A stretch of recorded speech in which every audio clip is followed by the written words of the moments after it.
Muy buenas tardes, bienvenidas y bienvenidos al conversatorio de estudios sobre heavy metal. Se quedan con la coordinadora del conversatorio, Ea Ilse Valverde. Adelante, Ea. Muchas gracias. Bueno, bienvenidos todos a una nueva sesión de este conversatorio sobre metal. En primer lugar, pues agradecemos al Colegio de San Ildefonso, al Centro de Estudios Mexicanos UNAM Boston y al Museo Universitario del Chopo por brindarnos su apoyo y este espacio. Por supuesto, a nuestro coordinador general, Alfredo Nieves, quien siempre está detrás de todo esto. Y pues en esta ocasión tenemos con nosotros al autor igualmente del texto, que es La teología como metáfora instrumental de las culturas del rock y el metal, un paradigma postreligional y desmitologización. Nos acompaña el autor, Sergio Miranda Bonilla, quien es comunicólogo de profesión y ha realizado estudios en cultura, educación, música clásica y electrónica. Es participante del Seminario Estéticas del Rock y pues de este Seminario de Estudios de Heavy Metal, donde ha propuesto una perspectiva teológica de las culturas del rock y la música metal. Integra el Comité Científico para la Quinta Bienal de Investigación Música Heavy Metal en el Sur Global, Perspectivas Multirregionales de la International Society for Music Metal Studies. Bueno, ha publicado diversos textos y pues el que nos concierne en esta ocasión. También conduce la sesión la doctora Leila Heréndira Ortiz Cora, que es doctora en artes, investigadora, profesora de tiempo completo en la Facultad de Artes de la Universidad Autónoma del Estado de México, con perfil PRODEPSEP 2009-2021, colaboradora del Cuerpo Académico Historia y Crítica del Arte y la Cultura de la Facultad de Humanidades en la Universidad Autónoma del Estado de México, colaboradora interinstitucional del Cuerpo Académico Antropología del Cuerpo y Cultura Visual de la Universidad Autónoma de Querétaro, pues, entre muchísimos más proyectos.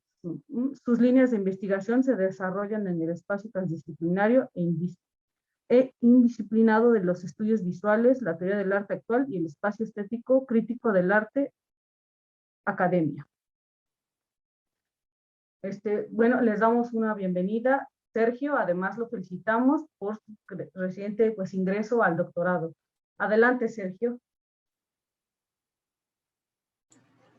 Bueno, pues muchas gracias por la felicitación, por la recepción. Pues saludos a toda la comunidad y a todo el equipo del Seminario de Estudios en Heavy Metal. Para mí es un honor y de veras es muy placentero estar compartiendo esta sesión con ustedes y estableciendo un diálogo, sobre todo encabezado con Laila, a quien quiero mucho, aprecio mucho, respeto muchísimo y que también estoy muy nervioso por lo que me vaya a preguntar, porque hemos visto cómo nuestras visiones teóricas acerca de las culturas y el rock y el metal como que van en caminos sinuosos y convergen y luego se separen, y yo creo que eso es lo interesante, ¿no? Como las dos serpientes que van bailando ahí. Es una metáfora también muy metalera.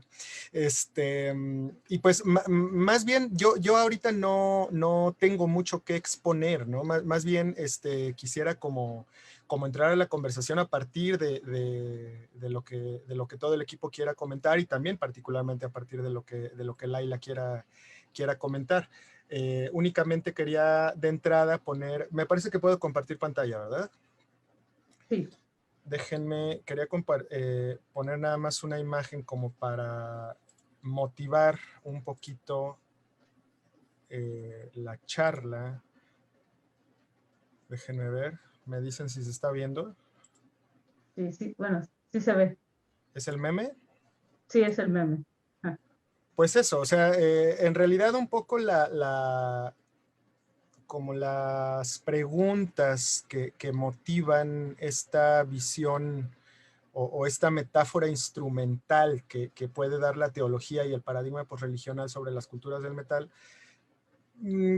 siento que se sintetizan un poco en este meme, ¿no? Y que bueno, es muy curioso que se esté dando en esta semana este anuncio de este remake de uno de los discos pues más populares no del metal, no del rock, o sea, es uno de los discos más populares de la música internacional, de la música mundial en toda la historia, como es el llamado Black Album de Metallica, ¿no? Que pues simplemente se llama Metallica oficialmente, pero creo que todos lo conocemos como Black Album, que de entrada es un disco que es un punto de inflexión muy fuerte, tanto en la carrera de Metallica como en lo que implica a nivel cultural para todo el mundo del hard rock y del heavy metal.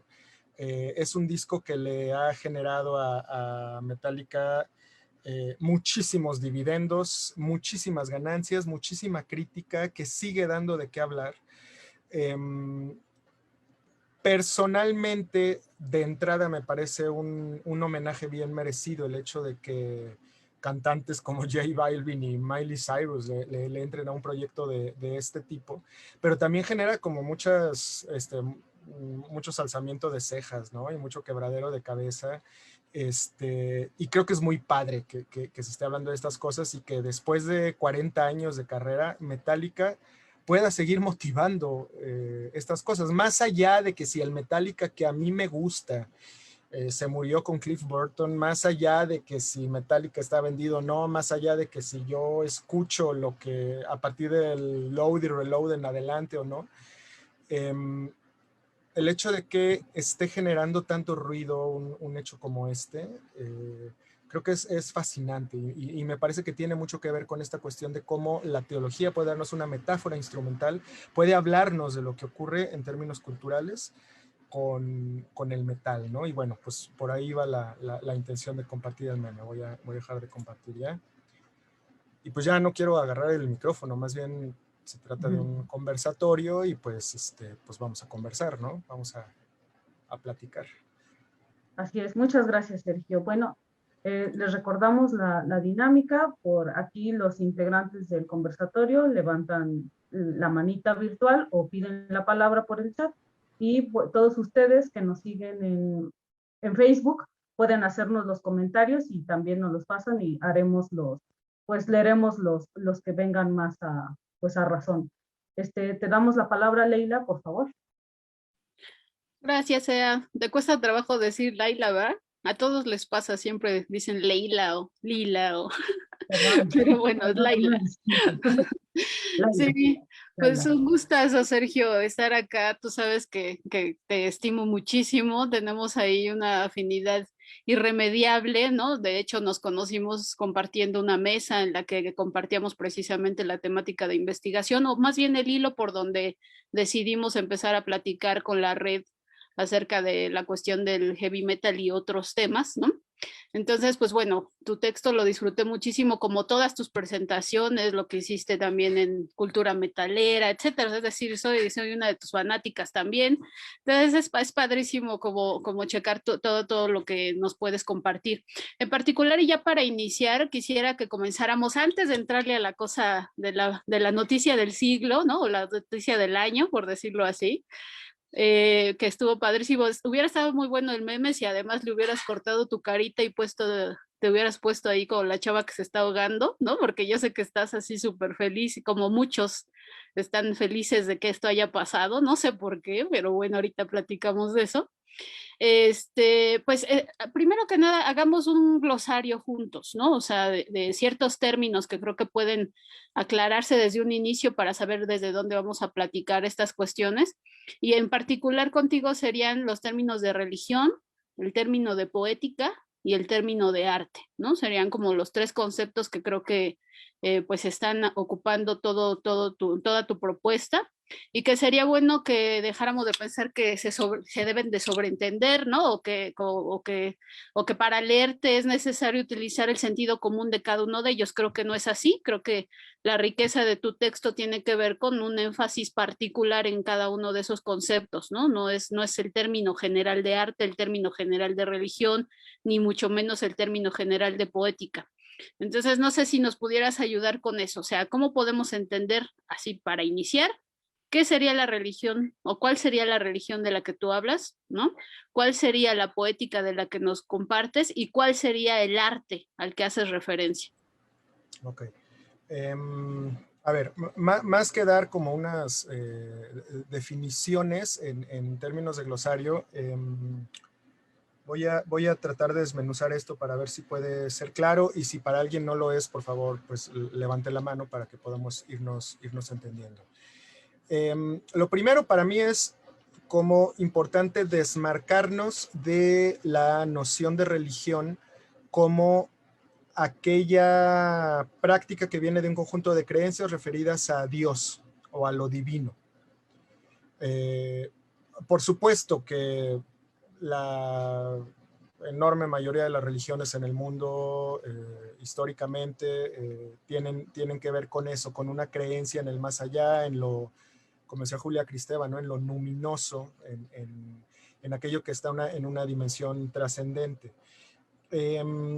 Yo acá estoy utilizando el término de lo religioso más bien referido a, desde una perspectiva más cultural, la manera en que de forma comunitaria compartimos prácticas, sentidos, creencias sobre el mundo y que apuntan hacia un horizonte de sentido. Yo creo que aquí hay otro término que es importante poner sobre la mesa, que es el término de la espiritualidad, que tiene propiamente que ver con el asunto del sentido, ¿sí? Luego, como en nociones de sentido común, se da mucho esta división entre lo religioso y lo espiritual, ¿no? No, es que yo soy más espiritual, yo no soy tan religioso porque, por ejemplo, no voy a misa, pero sí creo, ¿no? No me quiero ir tanto a la cuestión de la creencia en un ser superior, no está referido a eso, sino a la manera en que ese ser superior o su falta o la falta de un ser superior está orientando el sentido de la vida. Creo que por ahí va el asunto de la espiritualidad, y lo menciono en el artículo, como un vector que une, un vector que tiene magnitud y dirección, que une el origen y el final, es un sentido, ¿no? Entonces, ¿cuál es el sentido de mi vida? Y eso es lo que entendemos por espiritualidad. A mí me gusta mucho, y bueno, lo he dicho en otros momentos, apelar a la etimología de la palabra espiritualidad, el spes indoeuropeo. Las palabras muy aéreas, por ejemplo, en hebreo, ¿no? En hebreo antiguo, la Ruach, Ruach Elohim, Ruach HaKodesh, que tienen que ver con el aire. La misma respiración tiene la misma etimología. Entonces es como el aire que impulsa, el aliento de vida, y que entonces me hace ir hacia una dirección. La religión en este caso tiene que ver con la manera en que compartimos comunitariamente esa espiritualidad.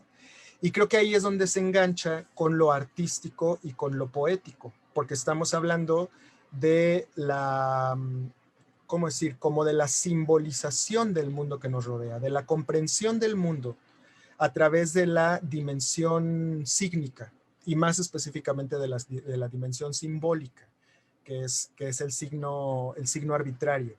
El signo cuyo significado y significante no necesariamente tiene una relación de causa y efecto, pero a través de los cuales yo puedo entender la realidad, ¿no? Y entonces, bueno, en las religiones primigenias, en religiones antiguas, tenemos universos simbólicos muy importantes. Hace rato, por ejemplo, mencionaba esta cuestión de ir como entretejiendo los caminos como si fueran serpientes. Si pensamos en términos de lo arquetípico, la serpiente es un símbolo muy fuerte que apunta hacia una cierta espiritualidad, que tiene que ver con lo terrenal, que tiene que ver con lo físico, con lo sexual, también con la astucia, y que puede tener distintas connotaciones en distintas culturas. Entonces, me parece que para ir redondeando un poco la respuesta, la perspectiva que yo estoy tomando trata de articular estas tres ideas, lo artístico, lo poético y lo religioso, como en función de un lenguaje, de un conjunto, más bien de un sistema de signos que nos permite compartir el sentido que le damos a la realidad, ¿no? Que por supuesto está relacionado con creencias, pero no necesariamente con lo divino, sino con lo trascendente, ¿sí? Con hacia dónde vamos, con qué es lo que está más allá de nosotros. independientemente de si Dios o no, de si Yahvé o no, de si Jesús o no, no va tanto por ahí, sino por la manera en que compartimos como comunidad, comunitariamente, esta concepción de vida desde su sentido. Y entonces lo artístico y lo poético tratan de concretar, no sé si es la palabra correcta, como de darle visibilidad, de darle asibilidad y sensibilidad a estos sentidos y estas nociones sobre el sentido que le damos a la realidad. Sí, te comentaba todo esto porque en efecto esos tres conceptos serían los que para mí fundamentarían tu propuesta, ¿no? O por lo menos la propuesta del texto. Es decir, realizar una reflexión acerca de la música locochona, que el otro día redescubrí ese término, que me parece padrísimo y que ya no lo recordaba, o sea, porque hablamos de metal Mamilas. extremo, heavy metal, ¿no? Pero esto de música locochona creo que viene bien. Para reflexionar todo este fenómeno que es la música del metal extremo, obviamente cada quien se hace de sus propias herramientas, ¿no? Y en tu caso te decía son estas tres, religión, poética y arte. Y se me hacía muy importante que para poder establecer una conversación aclaráramos que estamos apelando al aspecto más amplio o más complejo de estos términos. No son las cuestiones de sentido común que se manejan ahora sí que en las redes o las cuestiones pues sí, de banalidad con la que suelen así como que abordarse, ¿no? Entonces, a mí me interesaba también recuperar mucho tu propuesta como músico, como artista, que además por eso creo que me interesa tanto y porque me siento siempre como muy apegada a lo que tú mencionas, porque esta búsqueda de hablar de la espiritualidad tiene que ver con un énfasis como artista que haces cada que escribes, cada que participas, cada que reclamas. Tú te llamas un poco así como amateur, ¿no? Porque piensas, o no sé, en esta exigencia de la música que es así súper exorbitante, ¿no? Y que para poder decirte músico necesitas haber cubierto un montón de requisitos, pasa en todas las artes, ¿no? Creo que siempre se tiene que dar cuenta por una especialización súper así, como que ya muy avanzada para poder definirse como artista. Y creo que en tu caso sucede eso cuando te denominas amateur. Sin embargo, cuando escribes y con todo lo que nos dices aparece la música como el protagónico, incluso cuando haces esta analogía entre el arte y, por ejemplo, el aliento, ¿no? O sea, es decir, hay una cuestión ahí abstracta, una circunstancia muy de la atmósfera, muy melódica, ¿no? Que se establece y que también podríamos pensar que es protagónico en tu trabajo. Entonces, ¿cómo podríamos decir entonces que estás hablando de arte? Es decir, arte como desde lo amateur, arte desde una especificidad técnica, instrumental, o arte desde una cuestión conceptual respecto de lo que implica ser un músico. ¿Qué sería ser un músico? ¿Qué sería ser? A ver, bueno, si yo no me llamo a mí mismo como músico profesional es simplemente por una cuestión muy práctica. Yo no como de esto, ¿no? O sea, mi carrera profesional la música no me da de comer, ¿no? Me ha dado algunas veces para comprar mis chicles y algunas cosas, pero a partir de ese sentido. Claro, sobre todo la música es, y hablando de las vertientes, hijo, no quiero utilizar la palabra cultas porque como comunicólogo me hace mucho ruido esa palabra, más bien como de la formación académica de los músicos, la cual respeto muchísimo, admiro muchísimo y de veras me pongo de pie ante las horas de desvelo que implica el perfeccionamiento técnico de un músico académico y eso.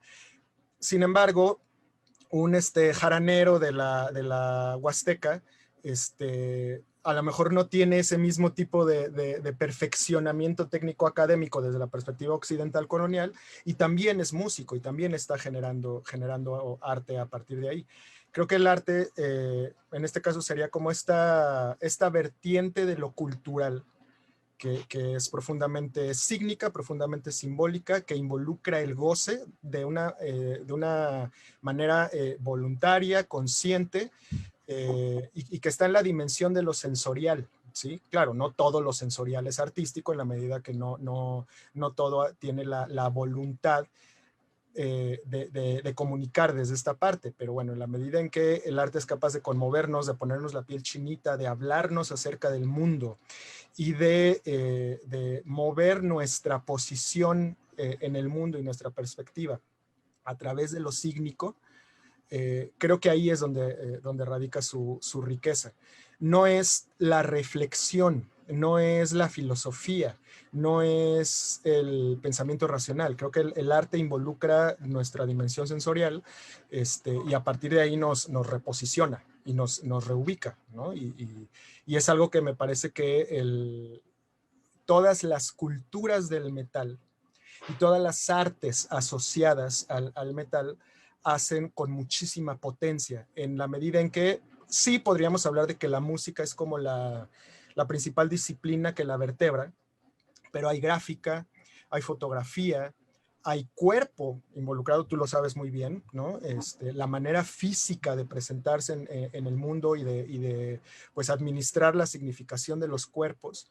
Entonces, no solo es la música, ¿no? Y de hecho, no sé si sea un poco exagerado decir que no hay metal si hubiera únicamente música. O sea, la manera en que yo posiciono mi sentido de vida a partir de lo que he escuchado en todos estos años, necesariamente está mediada, atravesada y transida por las portadas de los discos, por la apariencia de los vatos, por la performatividad de un concierto o de lo que pasa abajo del escenario, ¿no?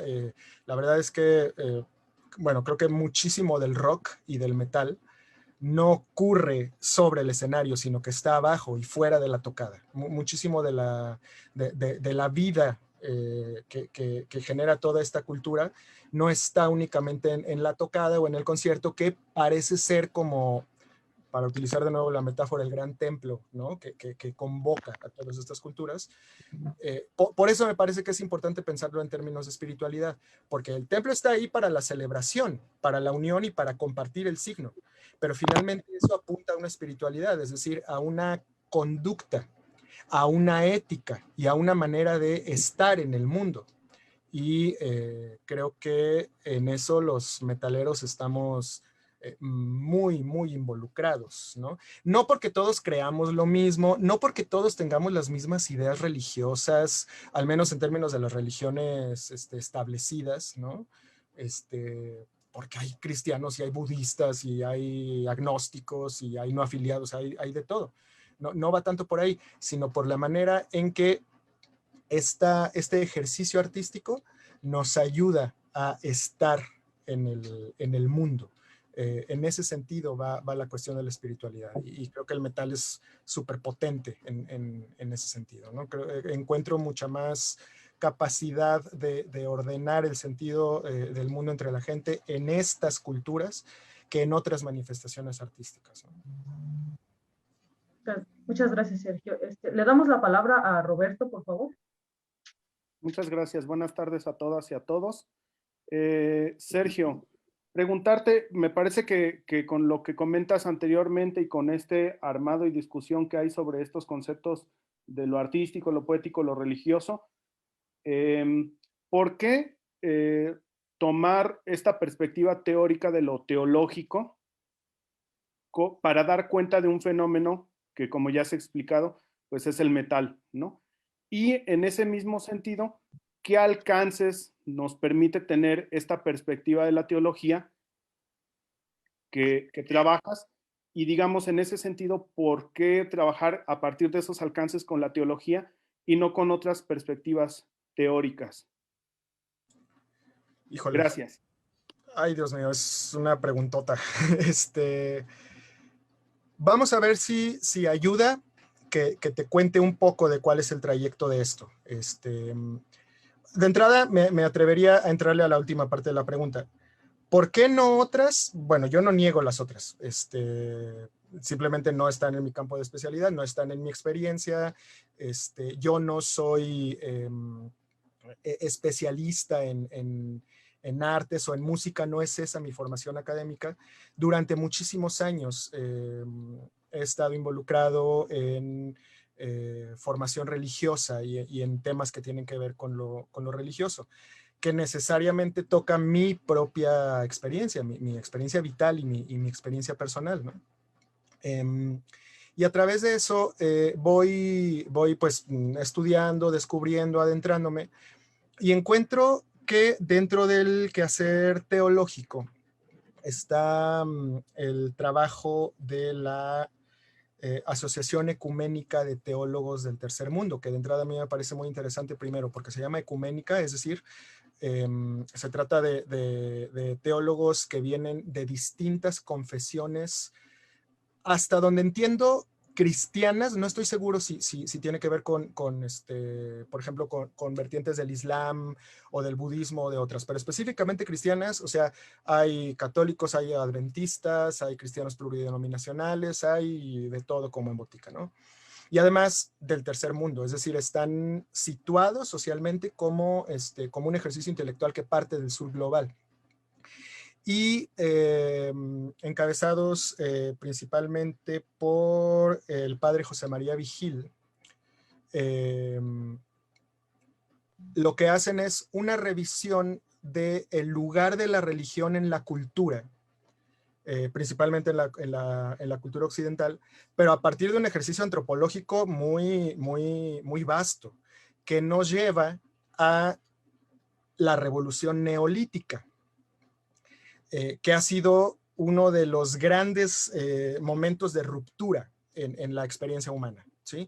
Tomando en cuenta que como especie tenemos, ¿qué? 200,000 años quizá en el planeta, más o menos.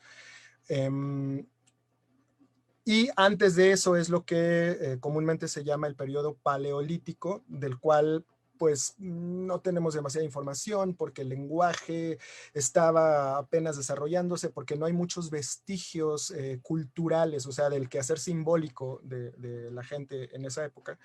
A partir del Neolítico, hace aproximadamente 10,000 años, esto da un cambio tremendo, que ha sido una de las revoluciones más impresionantes que hemos vivido como especie, ¿no? Nos hacemos sedentarios, empezamos a practicar la agricultura, desarrollamos lenguaje escrito, nos vamos haciendo urbanos, y esto trastocó por completo nuestras maneras de entender el mundo, ¿sí? Antes era el sistema de vida nómada, la caza, la pesca, la recolección, vivir la naturaleza y el mundo desde una perspectiva quizá, no quiero romantizarlo, pero quizá más integrada al mundo natural, porque estábamos más a merced de lo natural. La revolución neolítica es de alguna manera... Voy a decirlo como metáfora, no quiero dar un dogma de fe, pero es la revolución neolítica la que posibilita que Dios le diga a Adán: tú dominas en el mundo y tú le pondrás nombre a las especies, ¿sí?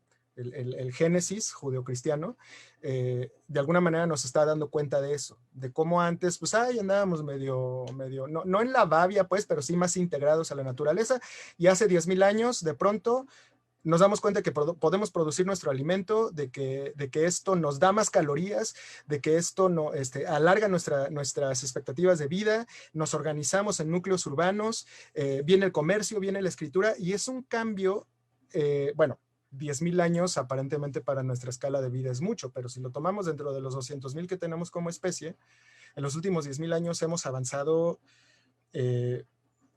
no sé si en la dirección correcta, pero hemos caminado muchísimo, ¿no?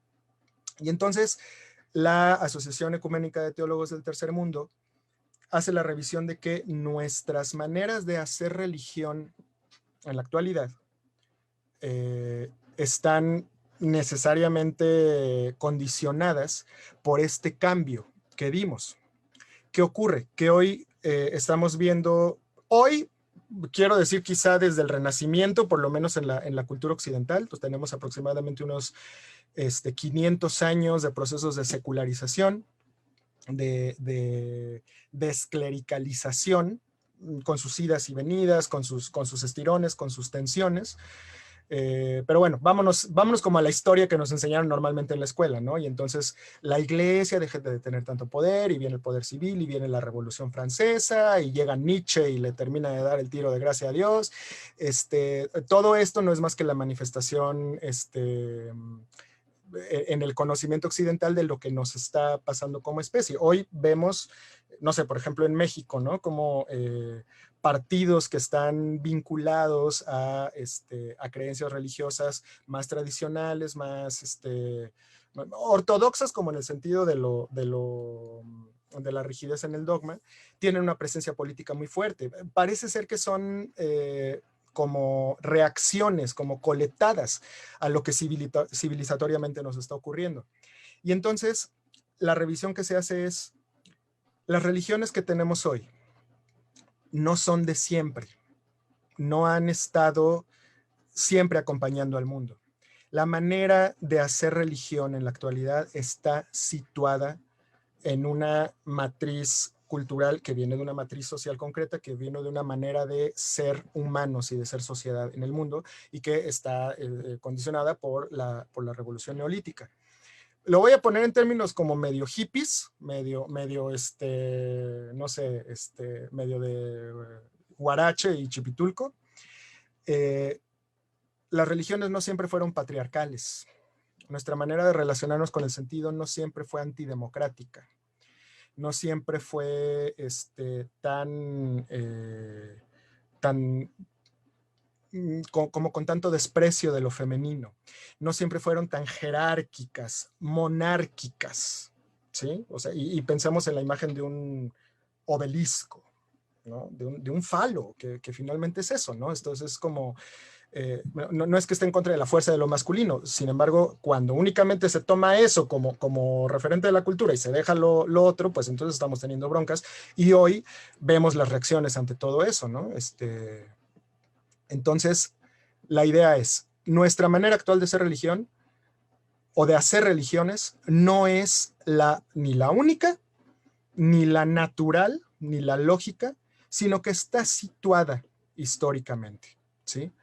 El hecho de tener un altar allá arriba y de tener al pueblo debajo, el hecho de hablar del pastor que ordena a las ovejas, que es una matriz jerárquica, monárquica, ese modo de ser religión no es de siempre.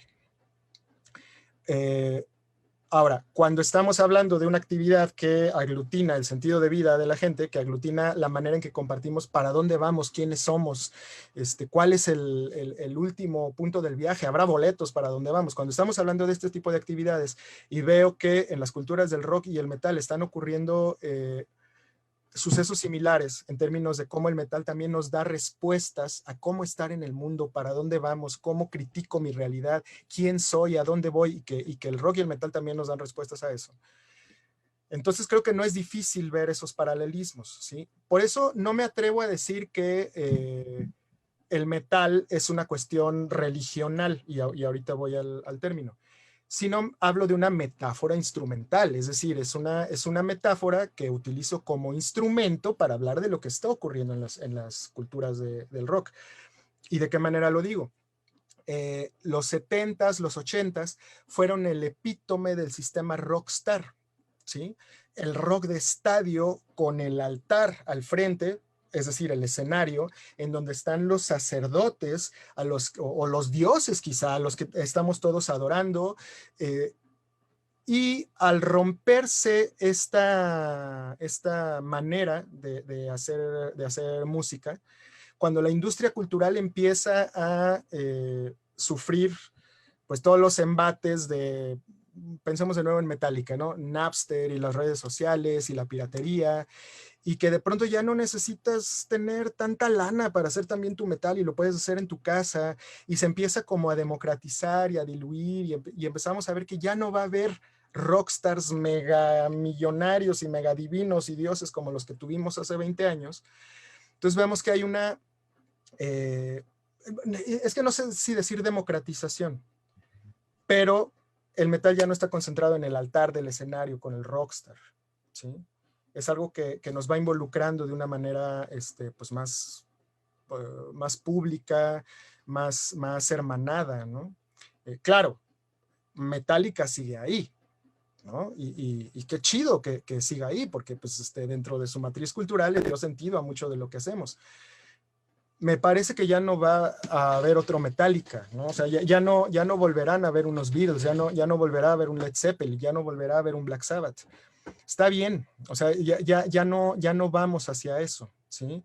Las tecnologías de la información, la manera en que se está desarrollando la cultura, ya nos están permitiendo no seguir mirando hacia arriba, sino hacia los lados. La misma idea de red social, ¿no? Cuando yo tenía, no sé, alrededor de unos 20 años y que, no sé, el MySpace y los programas de chat y que de pronto el término de red social se empieza a hacer más común. Yo por red social siempre me imaginaba un montón de hippies guarachudos que estaban con pancartas enfrente de la presidencia municipal. Eso es una red social, ¿no? Es como un grupo que está luchando por las reivindicaciones sociales. Pero no, la red social termina siendo otra cosa, algo que aglutina intereses y que aglutina intercambios entre la gente. Mal que bien, o sea, con sus perversiones, con sus manipulaciones, con sus tensiones, estas redes sociales que, como dice Humberto Eco, nos están dando voz a legiones de idiotas, están cambiando la matriz cultural, ¿no? Entonces, hacer metal ya no necesariamente implica, o vivir el metal ya no necesariamente implica la adoración al rockstar o al dios que está ahí arriba, sino nos está permitiendo ver a los lados. Y ese es uno de los, creo que de las grandes riquezas de la perspectiva posreligional de la que habla la Asociación Ecuménica de Teólogos del Tercer Mundo. Religiosamente, ya no estamos mirando hacia arriba, sino estamos mirando hacia los lados. No necesariamente esperamos que la redención venga de arriba, sino que sabemos que en la práctica de los derechos humanos, de las reivindicaciones sociales, de respeto al ambiente, que es algo que, no sé, por ejemplo, la actual Iglesia Católica pareciera que está descubriendo a partir de la encíclica Laudato Si del Papa Francisco, pero que pues llega 20 años tarde, la verdad. Con eso ya estamos mirando más aquí, al piso, a nivel parejo. No tenemos que estar mirando hacia arriba para obtener el sentido. ¿Eso es bueno o es malo? Pues no sé, es lo que estamos viviendo, ¿no? Entonces, por ahí es por donde encuentro que está el necte. No sé si te responde la pregunta. ¿Por qué esta? Porque creo que nuestra matriz o nuestra manera de ser cultura, a nuestra manera de ser cultura le está pasando algo parecido en distintos frentes. Claro, Trump está ahí, Bolsonaro está ahí, la tentación, ¿cómo se llama? Populista está ahí. Pero creo que son más bien reacciones, creo que son patadas de reacción ante lo que está ocurriendo. No sé si necesariamente lo que va a venir después sea mejor. Estamos en una época de mucha desesperanza, pero pues quiero pensar que sí hay una luz al final, ¿no? Y pues a partir de ahí yo sí me concibo como hombre de fe, ¿no? Quiero pensar que hay esperanza. Muchas gracias, Sergio. Le damos la palabra a Gil e inmediatamente Laila, por favor. Hola, me parece muy interesante el texto. Encontré más que las ligas en poética, arte y religión, las encontré precisamente en lo que acabas de resumir, ¿no? Que es esta idea de entender a las culturas del metal a partir de una metáfora teológica, ¿no? Siento que a través de una serie de conceptos e instrumentos construyes este argumento. Usas el término de palimpsesto, que es esta cuestión de colocar un término arriba de otro para entenderlo de distinta forma o complementarlo. Utilizas de religamiento, que es como en un solo contexto podemos utilizar un concepto y ese concepto puede tener muchas aristas, ¿no? O sea, ligar para religar, ¿no? Esa es la idea. Y este concepto del que acabas de hablar de espiritualidad, y muy importante en el que aterrizas todo, que es el paradigma posreligional, ¿no? Como la religión se abre a lo que está ocurriendo en la actualidad y toma esos conceptos para seguir, pues seguir vivo, ¿no? Igual que el objeto del que es parte la religión, ¿no? En este sentido, la metáfora la colocas como una forma, ¿no? De agarrar estos términos teológicos y precisamente lo que acabas de decir, ¿no? Entender a los conciertos como el ritual donde están los músicos en el púlpito y dando el mensaje pues divino, ¿no? Esto yo creo que se acaba, pero en un sentido en el que la industria del metal, al igual que la religión, ve otras necesidades de su público, ¿no? Estos dioses del metal, estos dioses incluso usas ahí en el texto la imagen esta de Clapton es Dios y la de Lemmy Kilmister, ¿no? Creo siendo venerado, ¿no? Junto con todos los demás. Yo creo que es creada por la propia industria, ¿no? Es una situación en la que ellos mismos crearon sus dioses y crearon esa veneración, ¿no? El actuar alrededor de esos dioses que nos dieron metal, ¿no? Por muy raro que se escuche. Sí, entonces se acaban porque las propias necesidades ya de las sociedades occidentales, marcan un inicio de destruir esos dioses, ¿no? No más seguidores, los propios músicos, que es lo que hablaban también hace ratito y lo que comentabas también, ven una forma más cercana de llegar a un público a través de las redes y de los medios digitales, que también que nos da la industria. Ahora que te hablamos de Metallica, pues me acuerdo que Metallica fueron los que menos querían que eso pasara, ¿no? Cuando fue este escándalo de Napster. Y, y eso creo que es algo que quisiera puntualizar y quisiera que lo platicáramos aquí en el conversatorio, ¿no? Porque sí, como tú bien lo señalas, se dan orígenes que el propio grupo denominado seguidores de heavy metal adoptan de su realidad, ¿no? De una realidad social, de una realidad, de un contexto en el cual, como tú lo señalas, está este religamiento en el que pues puedes entender el mismo concepto de muchas formas, ¿no? Entonces, yo lo entendí como esta situación en la que podemos nombrar Dios a un guitarrista sin que sea necesariamente, sin que tenga la misma concepción de Dios para todos por igual o por una religión hegemónica, ¿no? Entonces, esta expresión y esta construcción que tú haces, habría que analizarla a partir de cómo estas comunidades de heavy metal tienen todos estos conceptos, pero influidos de una realidad social, no de una situación en la que la propia espiritualidad o la propia experiencia espiritual, lo que llamaría, por ejemplo, Mircea de la experiencia religiosa, les otorgue. O sea, no hubo una hierofanía en la que vino un ser de otro mundo y nos enseñó cómo tocar heavy metal, cómo seguirlo, cómo adorarlo, cómo apreciarlo y cómo expresarlo, ¿no? Entonces, todo esto viene de un contexto social, de una circunstancia social en la que está inmerso el que es miembro de este grupo de personas que sigue a la misma música o que es adepto a esa misma música y que entiende simbólicamente a través de la experiencia lo que esta música, los seguidores y los músicos, que en este caso son los que expresan lo que tratan de decir, les dice, ¿no? Entonces, todo esto está influido en una situación social. Como bien lo menciona Maffesoli, por ejemplo, en algún punto en el que mencionas tú esto, dice que lo que hace el investigador es utilizar estas metáforas para introducirse más en el campo de estudio, ¿no?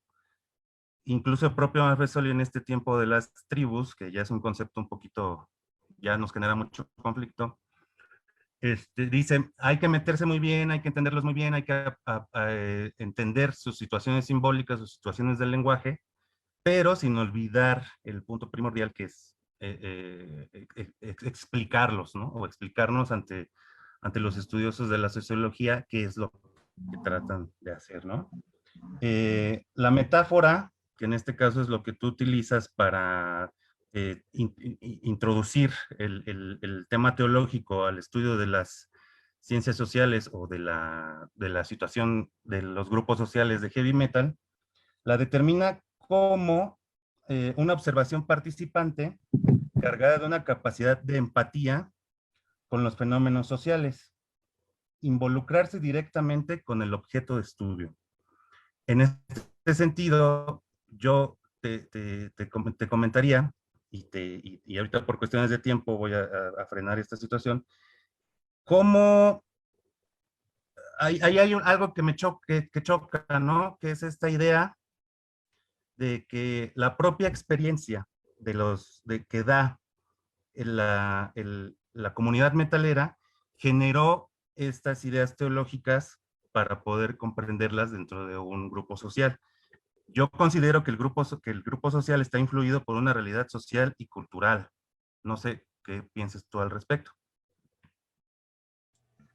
Sí, estoy de acuerdo contigo. Cuando hablas de la observación participante y de que estamos, bueno, aquí nosotros todos como metaleros involucrados en esto y estamos tratando de darle nombre a lo que estamos experimentando y a lo que estamos viviendo, que creo que finalmente ese es el trabajo académico, tratar de darle los nombres correctos a los fenómenos que experimentamos. A partir de ahí es de donde surge este trabajo. Mencionaste el término de hierofanía.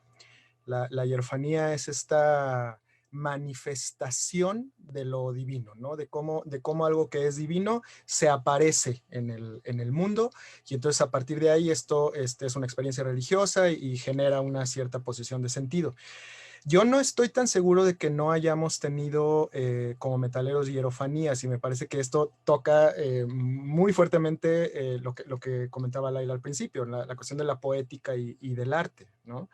En el sentido de que ante una experiencia estética que me voy a atrever a decir, y yo sé que es muy probablemente estoy cometiendo una herejía, pero voy a atreverme a decir esto, la experiencia religiosa y la experiencia artística por lo menos comparten un montón de elementos, ¿no? O sea, nos conmueve profundamente y tiene la capacidad de virar nuestra posición ante el mundo.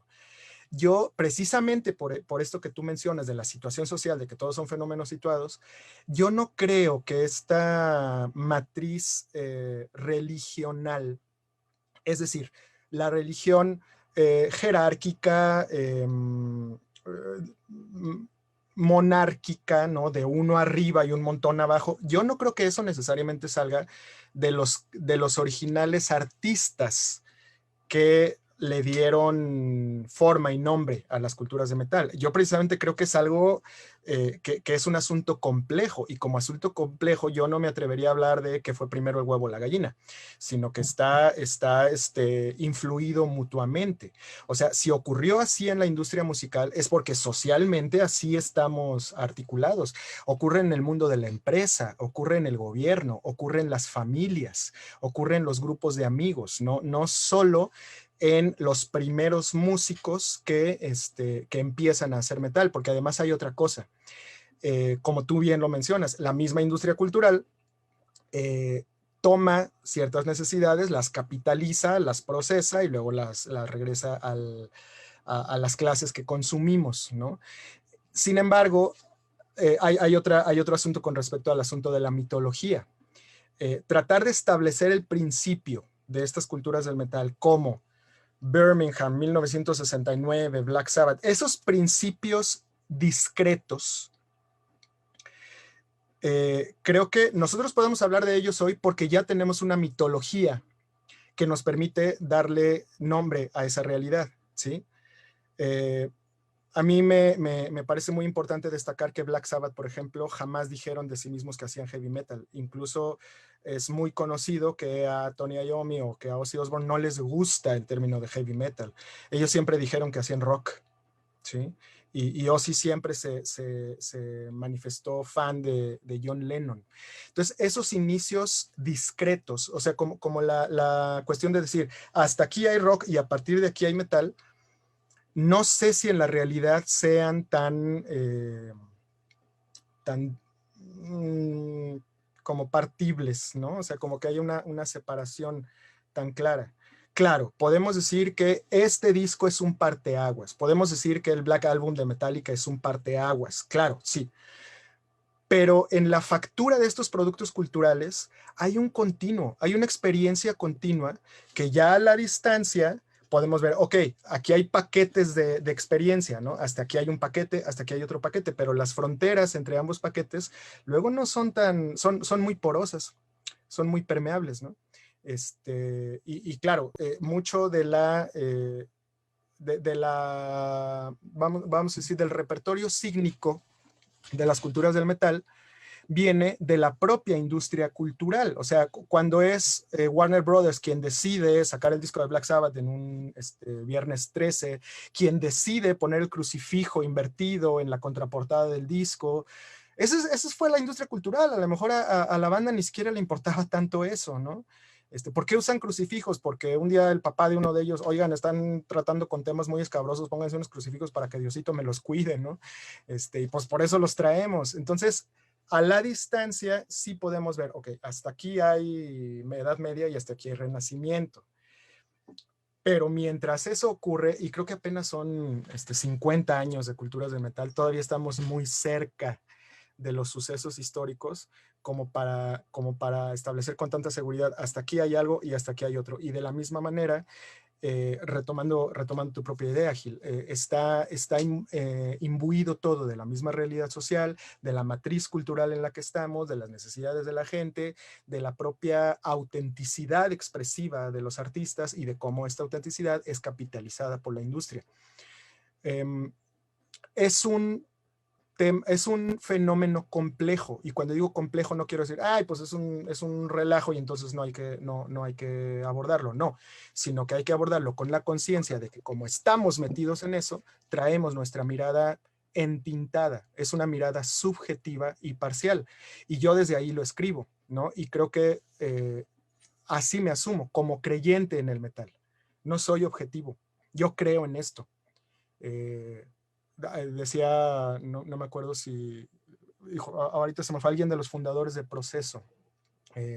Yo no tengo la culpa de que mi subjetividad sea tan objetiva, ¿no? Bueno, yo no voy a tener esa pretensión, pero si estamos aquí es porque creo que somos creyentes y ser conscientes de esa subjetividad es lo que colorea la manera en que estamos abordando esto. ¿Es industria cultural? Sí, pero eso no niega que haya autenticidad artística. Sí, pero eso no niega que también hay una matriz cultural más grande. Sí, pero eso no niega que la tecnología está posibilitando los cambios. Va todo junto con pegado. El punto es dónde nos paramos para escuchar el fenómeno, para mirar el fenómeno, para sentir el fenómeno, ¿no? Gracias, Muchas gracias, Sergio. Sergio. Le damos la palabra a Laila, por favor. Gracias, Sea. Bueno, Sergio, es impresionante cómo esto de Metallica pegó, ¿verdad? No pueden dejar de hablar de eso y pues bueno, creo que bueno, va a ser inevitable entrarle al tema.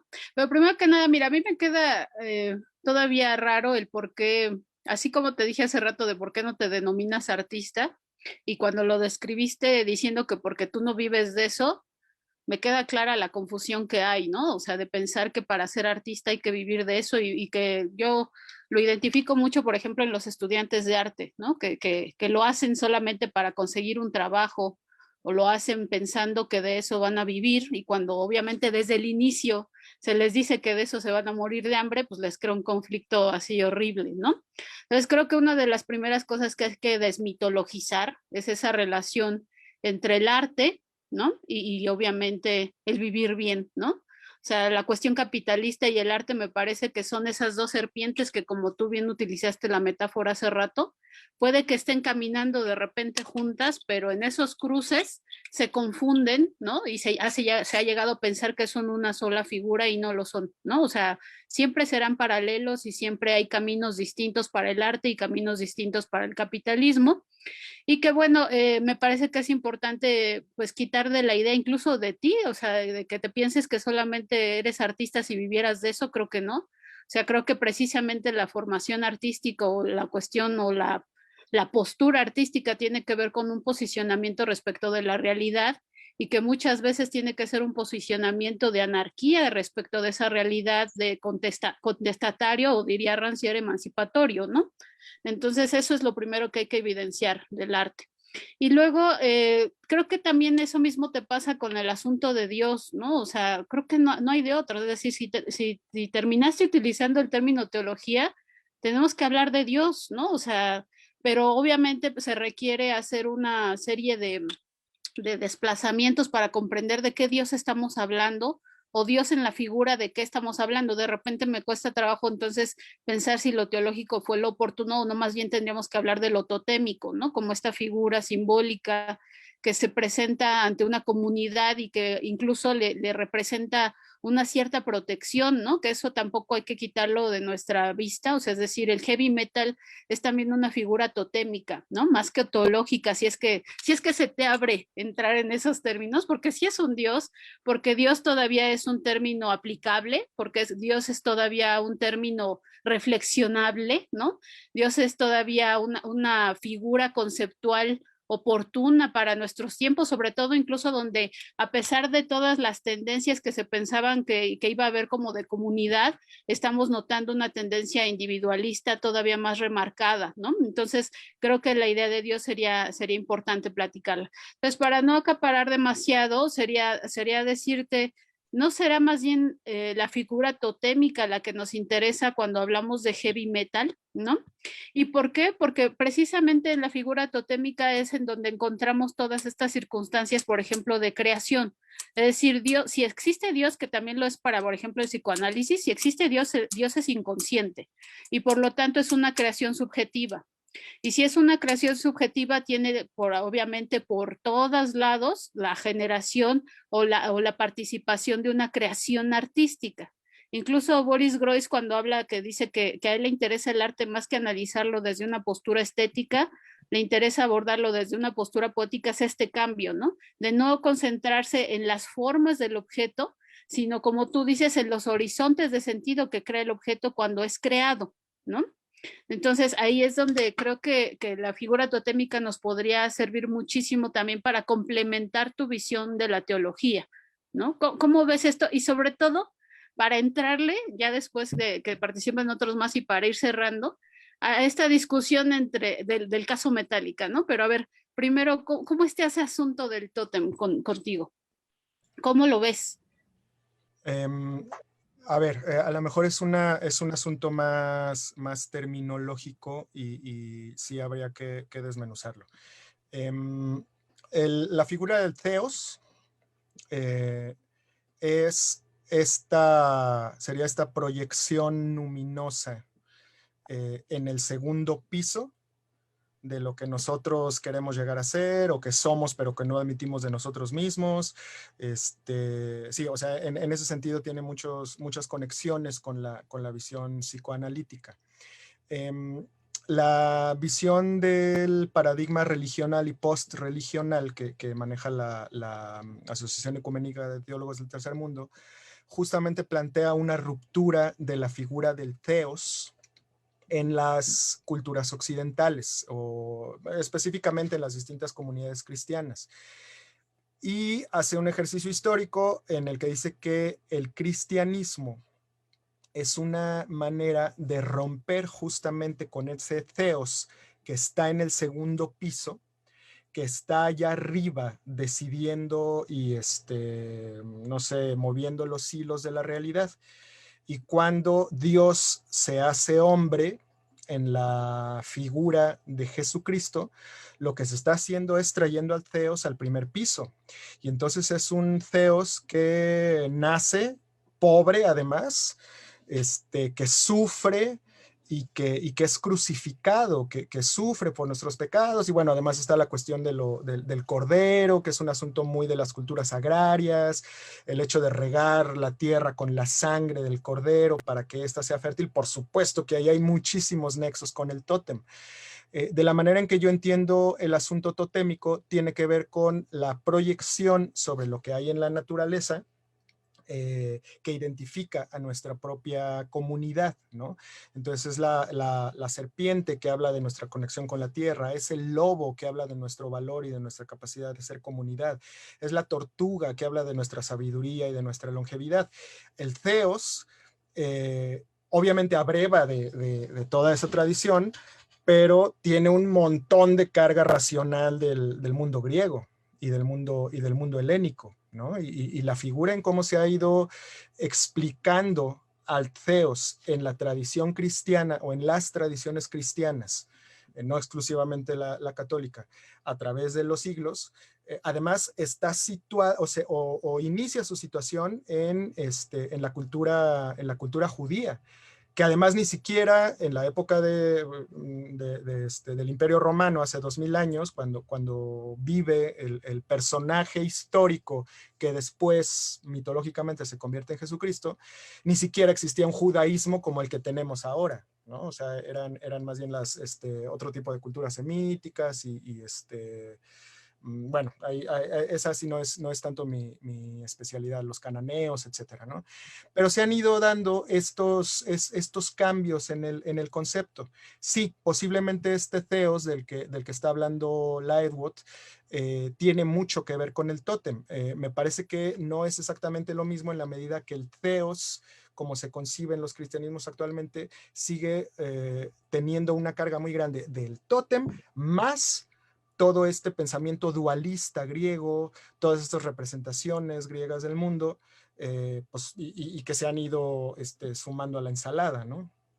La Asociación Ecuménica de Teólogos del Tercer Mundo plantea el proyecto cristiano, no el proyecto de Jesús de Nazaret, porque eso es otra cosa, o sea, eso tiene que ver con la restauración del reino de Yahvé, tiene que ver con mandar a los romanos de vuelta a Roma, eso es otra onda, sino el proyecto cristiano podría entenderse como una religión atea, como una religión sin Theos, porque Dios se hizo hombre, ¿sí? O sea, está sufriendo con nosotros, ¿no? De acuerdo a este lenguaje, al lenguaje cristiano. Entonces, sí, de acuerdo contigo, hay muchísimas reverberaciones en los términos. Yo creo que sí se puede dar como esa división en la medida en que el tótem, me parece, no es algo tan racional, o por lo menos no racional al estilo de las culturas griegas que luego asumió el cristianismo y que se fue conformando en esa matriz de pensamiento. Sí, lo digo porque regresando al texto en el último capítulo donde hablas precisamente de toda esta cuestión de la desmitologización, ¿no? O sea, creo que es posible gracias a convertir a Dios en un tótem que podemos empezar a desmitologizarlo, es decir, se convierte en algo del más acá, ya no tanto algo divino que es abstracto, sino que incluso tiene figura humana, ¿no? O forma humana. Entonces, esa desmitologización se da precisamente en la creación de imagen, en el mismo proceso de creación de imagen, ahora sí que de imagen y semejanza, ¿no? Como que se realiza ese primer paso o esa primer capa, como tú la llamas, que me gusta mucho eso de las capas, ¿no? Que se parece a la cuestión de lesiana, ¿no? Del rizoma y de muchas otras cosas, de las mesetas, ¿no? Pero bueno, la cuestión sería esa, ¿no? O sea, cómo pensar la desmitologización ahora pegado con la cuestión de la crítica, que eso me parece que tú de la crítica, y eso es algo que yo te critico a ti, bueno, que critico un poco a tu texto, me parece que se utiliza únicamente la fórmula de estar en contradicción o incluso sobre todo de encontrar los errores que ha cometido el heavy metal, ¿no? Eso a mí me pasa mucho de repente con algunas investigaciones que he visto, que casi se concentran en la identificación de los errores, de la identificación de los vicios, de la identificación, que se me hace de verdad una postura académica muy moral, ¿no? Válida, por supuesto, pero que a mí no, de repente me hace mucho ruido. Es decir, si es que comenzamos a hacer estudios acerca del metal extremo, tendríamos también que comenzar por reconocerlo, reconocerle sus alcances y sobre todo en esta materia que decías tú de generar otras posturas o una cultura incluso alternativa, más que de tribus y subculturas, es como una cultura alternativa, ¿no? Una forma de vida incluso alternativa y una espiritualidad alternativa. Entonces, que eso me parece que de repente se queda muy velado en el texto, aunque aparece por ahí, pero como flashazo, se queda con esta cosa de no, pero primero hay que criticarles, ¿no? Que si criticar al rockstar, que si criticar así como a los grandes, o sea, genios, porque también me parece que una parte de la crítica es reconocer las habilidades, ¿no? O sea, y reconocer los alcances que han tenido estos genios y que eso no implica siempre un desconocimiento o un posicionamiento teológico, pues, y ahora sí que ingenuo, sino más bien complejo, ¿no? O sea, también ser complejo críticamente implica reconocerle sus alcances y eso me parece que no debería desaparecer. De repente tienen como mucha reticencia a reconocerle a Tony Iommi, a reconocerle a otros, ¿no? O sea, ya no hablemos nada más de él, sino de muchos otros, que sí, de verdad nos permite verlos como genios, verlos como tótems. Por eso decía, a lo mejor si no les decimos dioses cuesta menos trabajo, ¿no? Pero si los vemos como tótems, creo que no hay ningún problema en ello y creo que estaría bueno empezarlos también a analizar por allí. Pero te decía, tu crítica de repente se me hace, a pesar que dice que no quiere ser moral, termina siendo moral, criticando en estas cuestiones como del estar, del rockstar, ¿no? O sea, porque ahí te va y dónde lo encuentro, sobre todo en esta insistencia que tienes de repente con lo de Metallica, de sentirte muy bien que los critiquen, ¿no? O sea, como que dices, bueno, o sea, critican a los rockstar, o sea, criticas no sé, a Ozzy Osbourne, ¿no? Pero no criticas a Belinda utilizando ropa de Iron Maiden, ¿no? O sea, dices, por supuesto que también, o sea, una cosa es que estemos dispuestos a empezar a entablar una cultura más horizontal, una cultura de la inclusión, y otra muy diferente que no critiquemos esas estrategias tan manchadas de capitalismo, en la que incluyan al metal extremo como bandera, ¿no? O sea, dices, no, pues tampoco les voy a hacer el juego. Lo mismo pasa con esto de Metallica, o sea, sabemos que Metallica, en primer lugar, ese el disco negro, pues ese ya es pop, ¿no? Sabemos, o sea, es su entrada al pop, con pop me refiero a lo popular, ¿no? Es la entrada de Metallica al ámbito de la popularidad.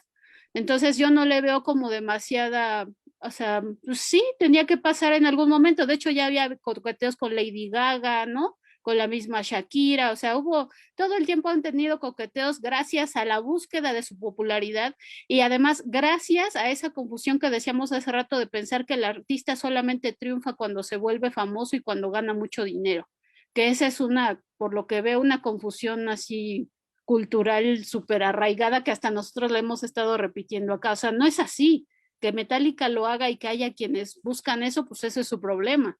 Pero nosotros como academia creo que sí tenemos que ser cuidadosos a la hora de simplemente compartir memes o compartir ideas por querer ser populares también. O sea, creo que tenemos que ser más críticos y ayudar a esa popularidad no ayuda como a los aspectos interesantes que tiene el heavy metal, que son precisamente, les decía, como cultura alternativa, como una respuesta alternativa al capitalismo. Esa sería como el posicionamiento desde el que yo platicaría. ¿Tú cómo ves ese juego entre capitalismo, ¿no? Y entre el arte como el arte espiritual del heavy metal? ¿Cómo son esos caminos? ¿Son de verdad dos serpientes que de repente se cruzan o son una sola serpiente de dos cabezas? ¿Con qué metáfora podrías tú comentarlo?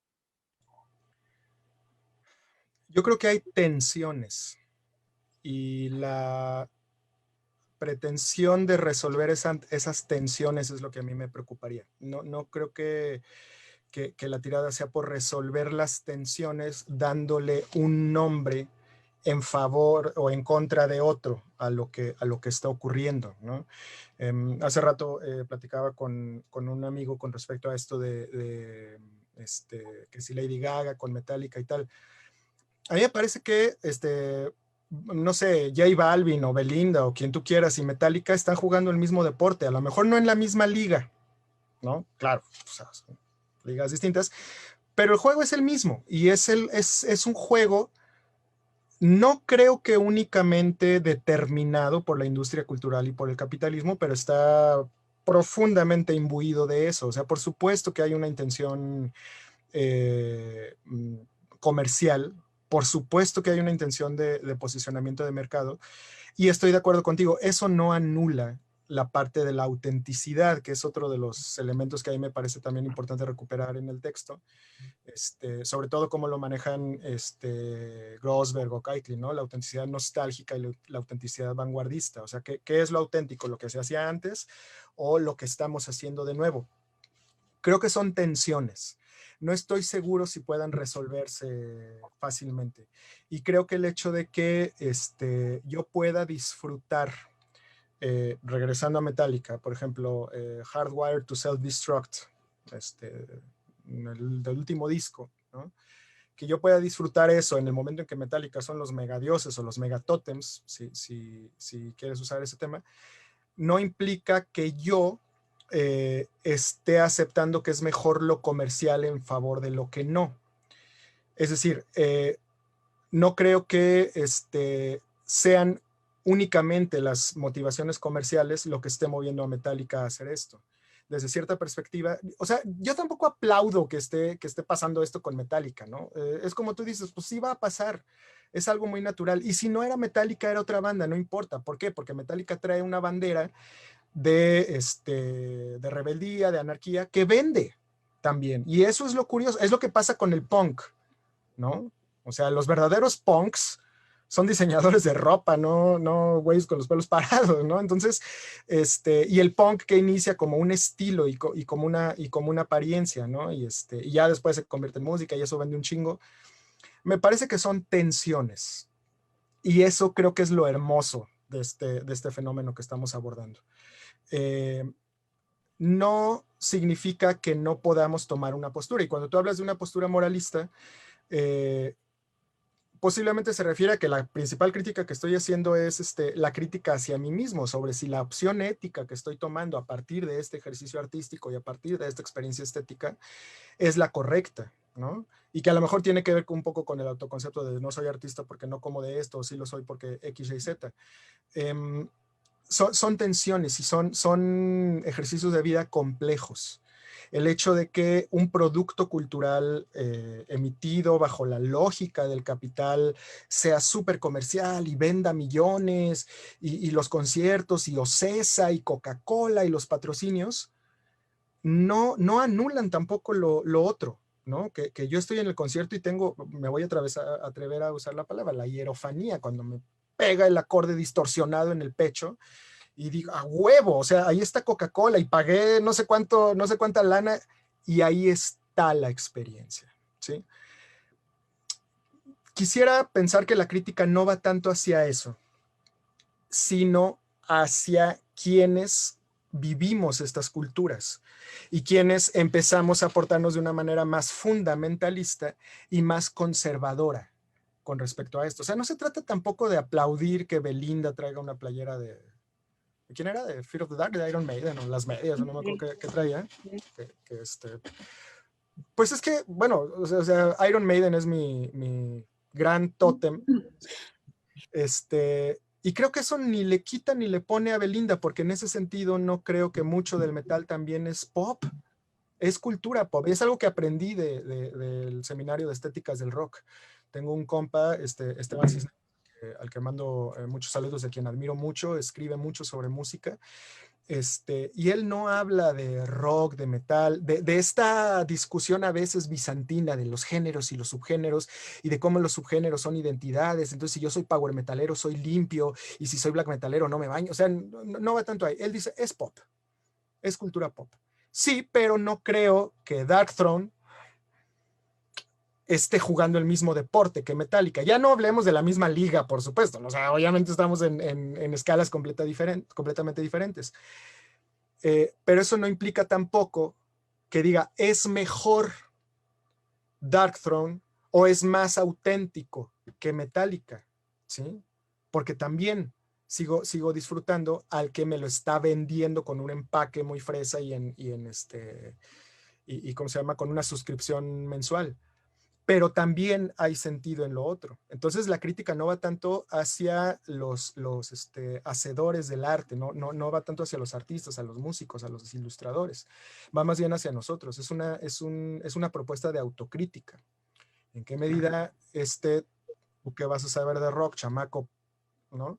No es más que una fosilización y una solidificación de aquello que viví cuando era adolescente y que no he sido capaz de transmutar en algo más vivo, que no he sido capaz como de, como lo digo en el texto, de resucitar y de entrarle al camino, a la verdad y la vida, asumiendo que está lo otro, que cuando fui joven, eso me habló del mundo y wow, qué chingón.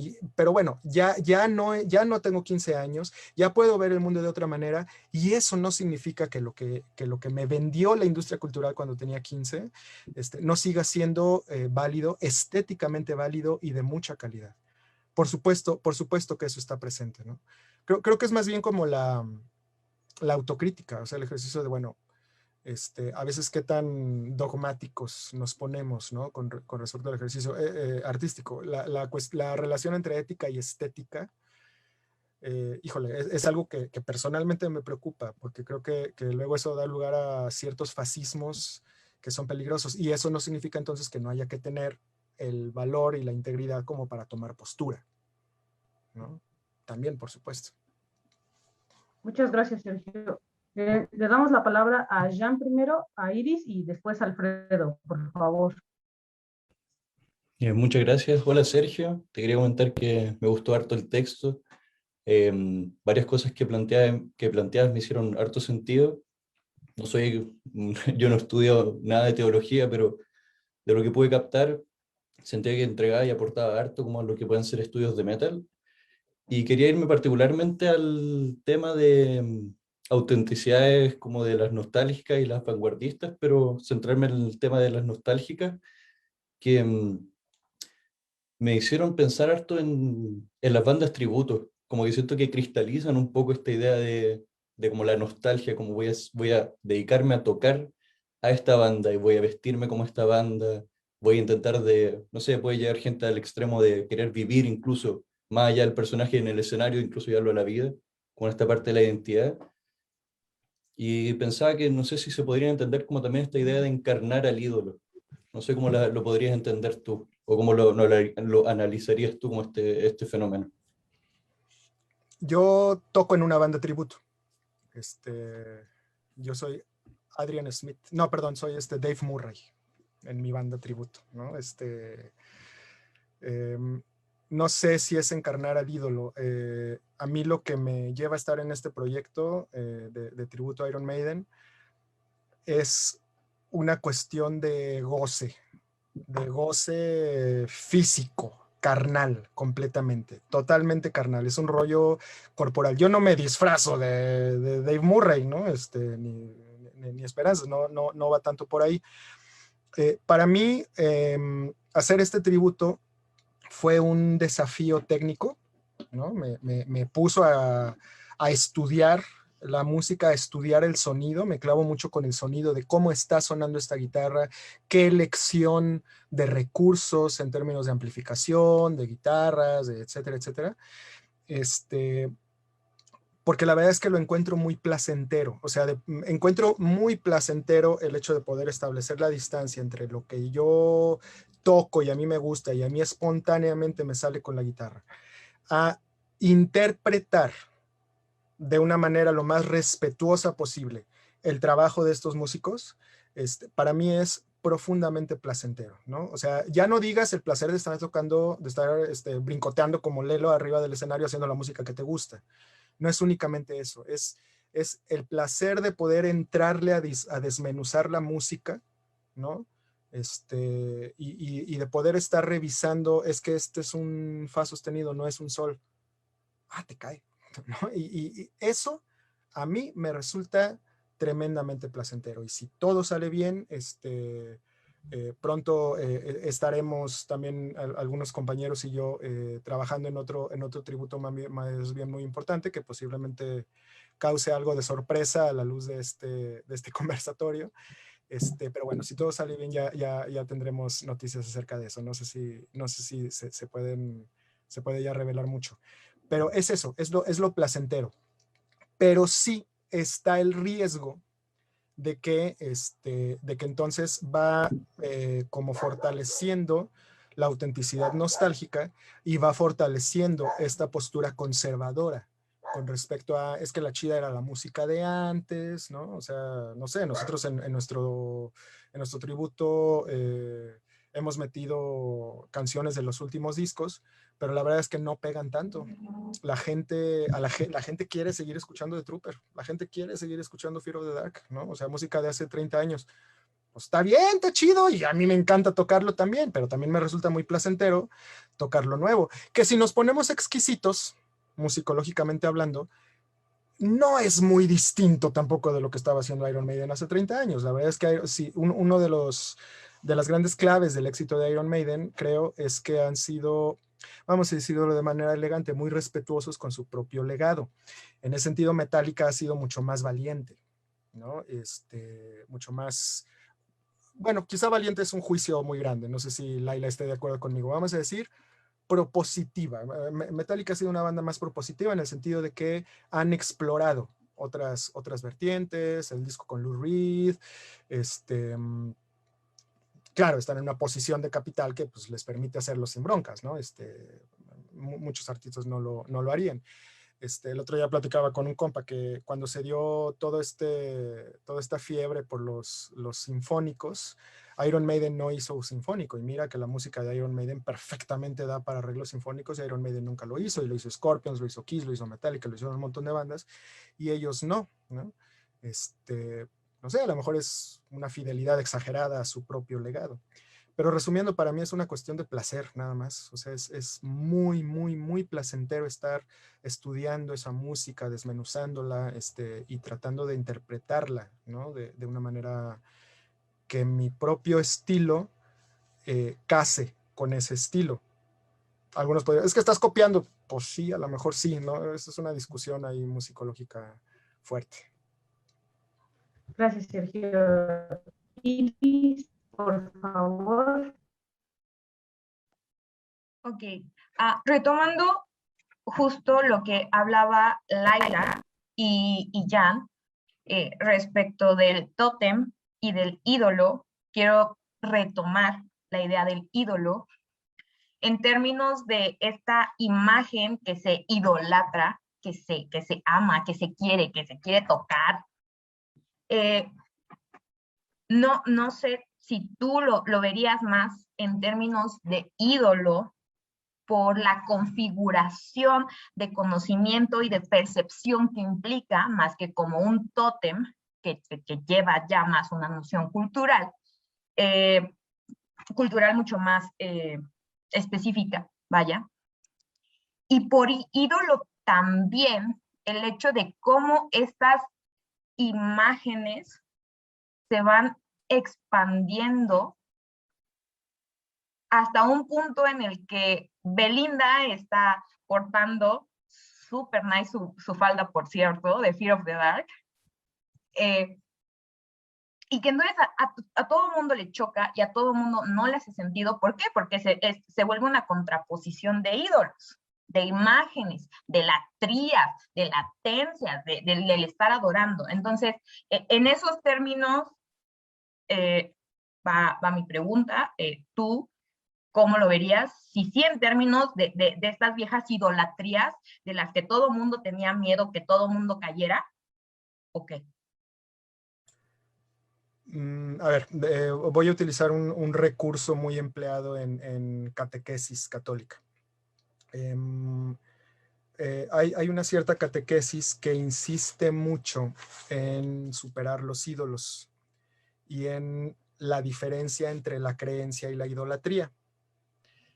Más allá de los contenidos específicos y de la carga ideológica y por tanto de manipulación y de control social que una propuesta de esta puede tener, más allá de eso, en cierta catequesis católica se insiste mucho en que no te hagas ídolos de Dios, sino que lo asumas como una realidad viva.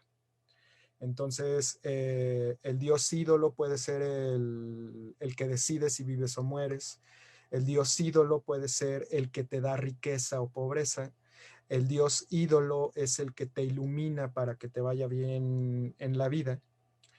Y esta catequesis insiste en que una vivencia espiritual más profunda de religación implica asumir la vida y el desafío de lo que la experiencia de fe implica en la vida, ¿no? No es ay Diosito, que no me enferme de COVID, ¿no? O sea, eso es un ídolo, es un eidolon, ¿no? Es una fijación, no es totémico, es más bien como una fijación de este deseo. Y pues por supuesto que ocurre en nuestras culturas. Yo no diría que está mal.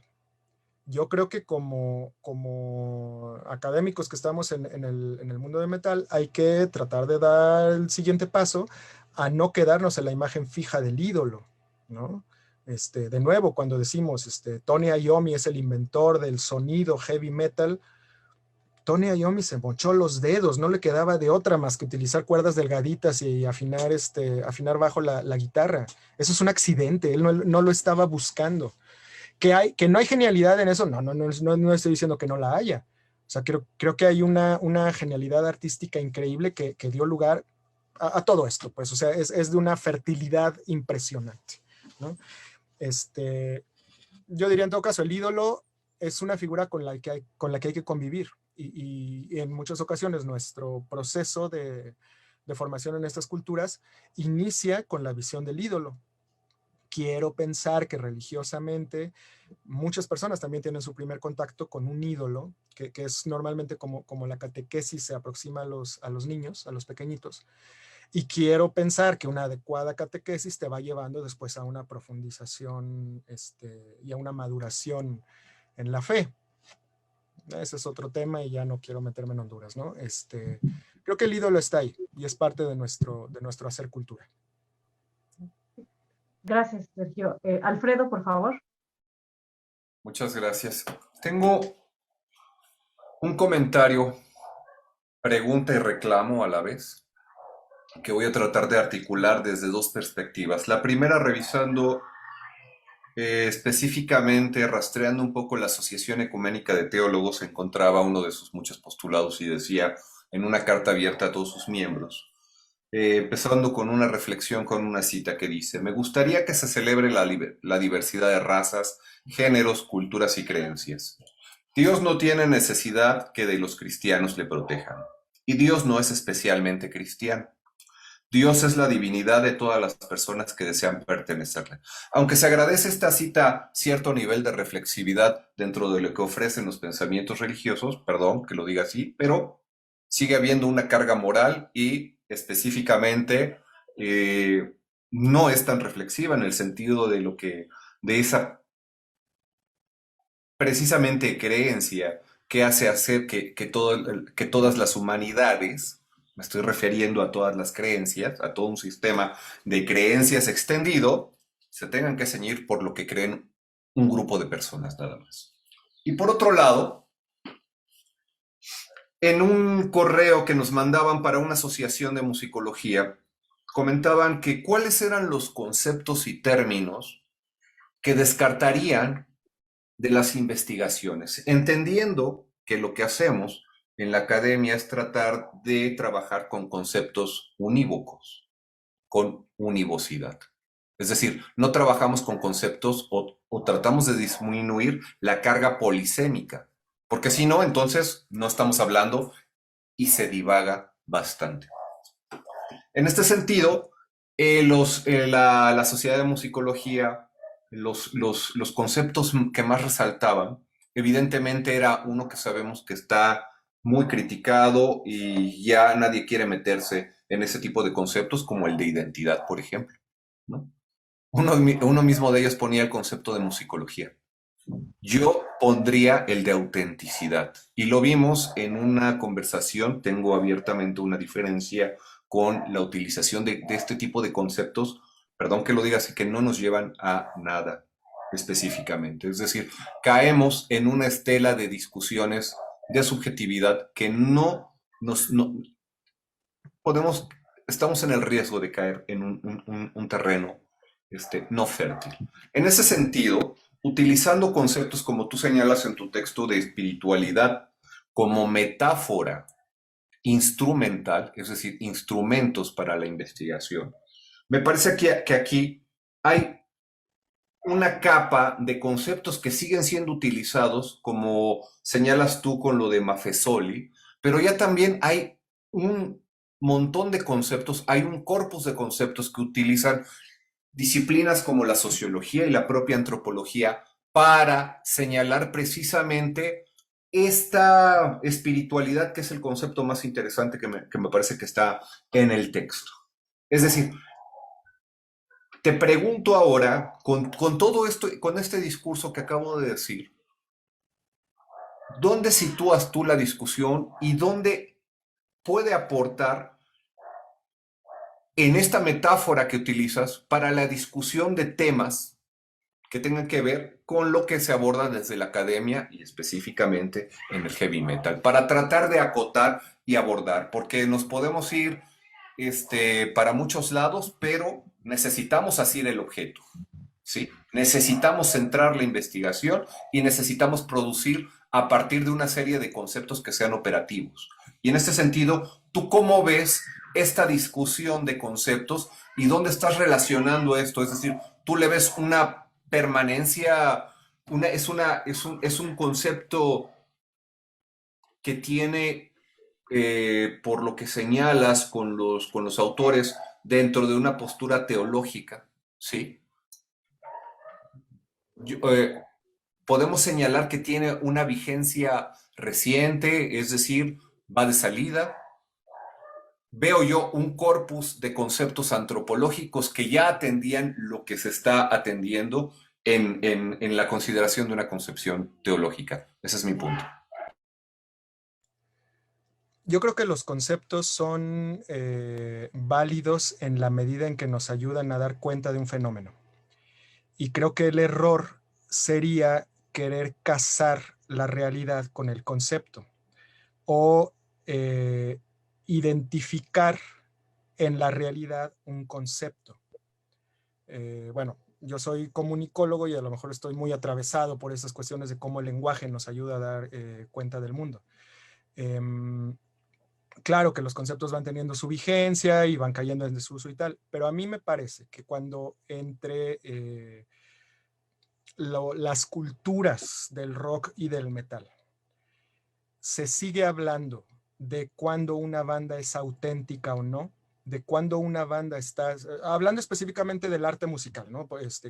Insisto, las culturas del metal no únicamente están vertebradas desde la música, pero hablando en términos de producción de un disco. Si X artista edita un disco y entonces este disco es criticado porque es más auténtico o es menos auténtico, yo creo que en ese sentido hay que entrarle a la discusión y hay que evaluar entonces qué estamos entendiendo por esta autenticidad. El asunto de las identidades también es un cohete, y justamente en el diplomado de antropología de la música es algo de lo que a mí me cae el 20, de cómo la perspectiva de Maffesoli puede estar ya superada cuando estamos hablando más bien de identidades sociomusicales, ¿no? El concepto de Rogelio, que es creo que maravilloso, pero también la identidad, el mismo concepto de identidad tiene sus propios asegúnes, ¿no? O sea, me decía hace poco otro académico, es que es profundamente esquizofrénico cuando dices yo soy eso, yo soy lo otro.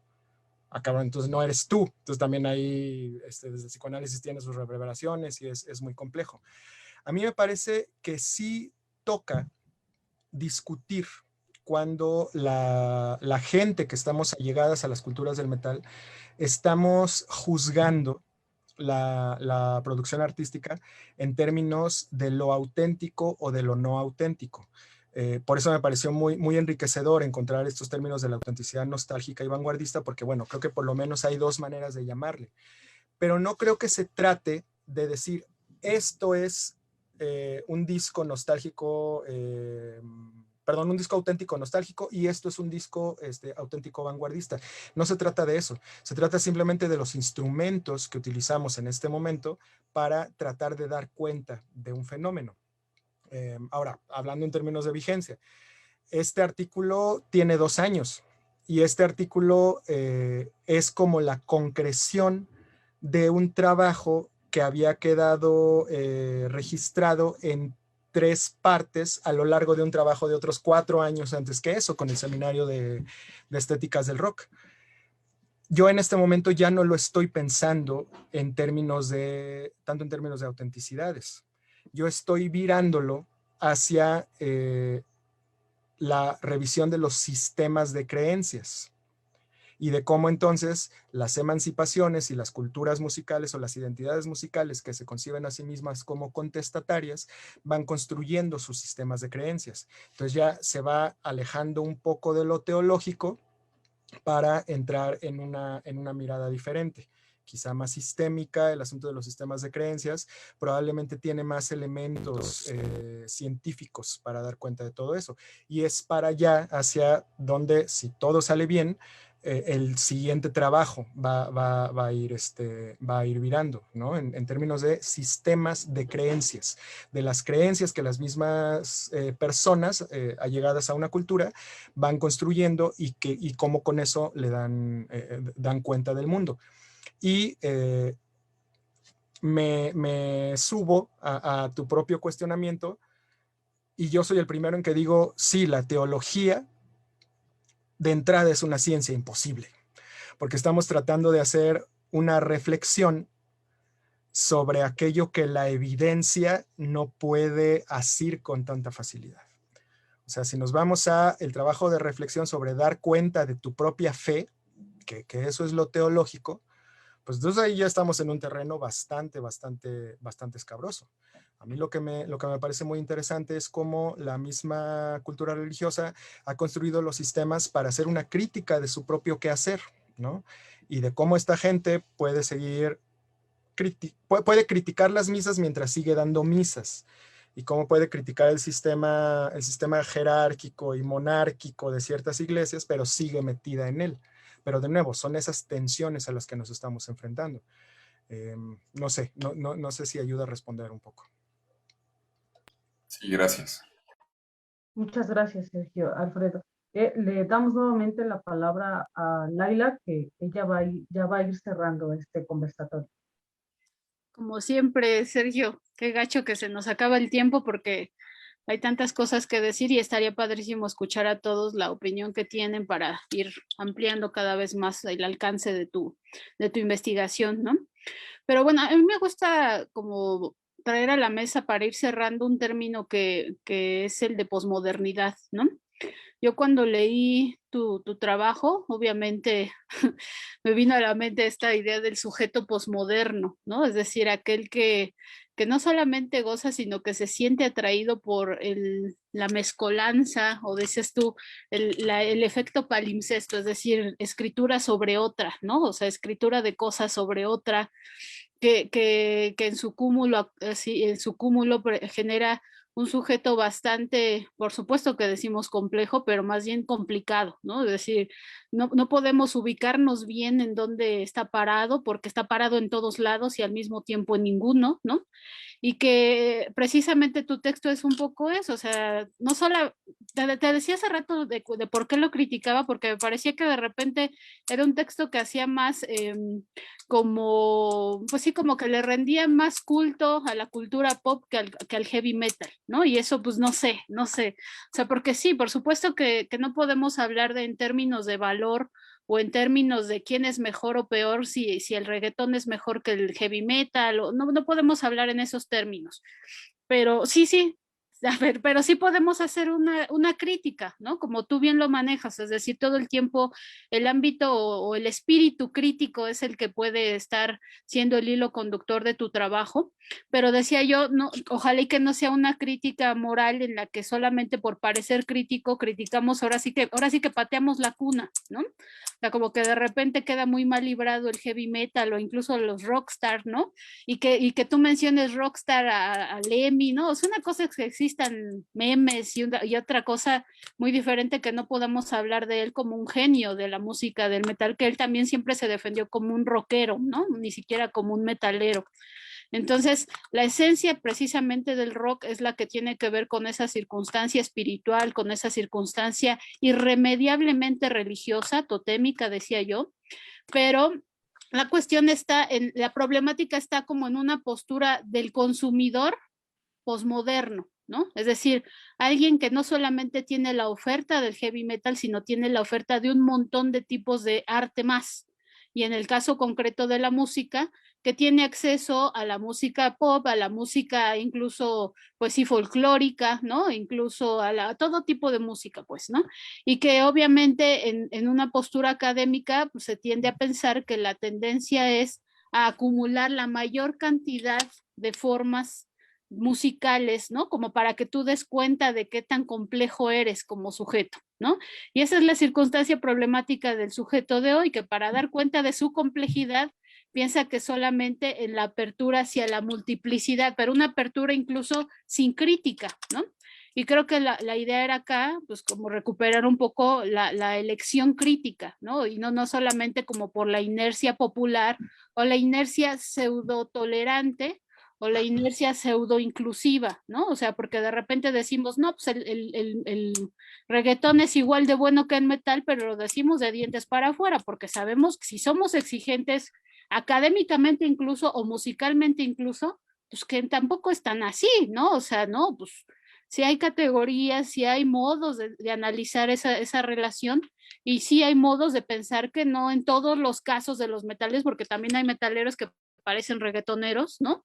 Así como de repente este caso de Metallica sacó a todos los poperos de closet, ¿no? O sea, es decir, son, ¿qué? 53 grupos, ¿no? 53 bandas que son, pues sí, metaleros de closet, como lo es el mismo Juanes, que seguramente es el que promovió todo eso, siempre lo ha dicho, y además, él no es un metalero, él es un fanático de Metallica, ¿no?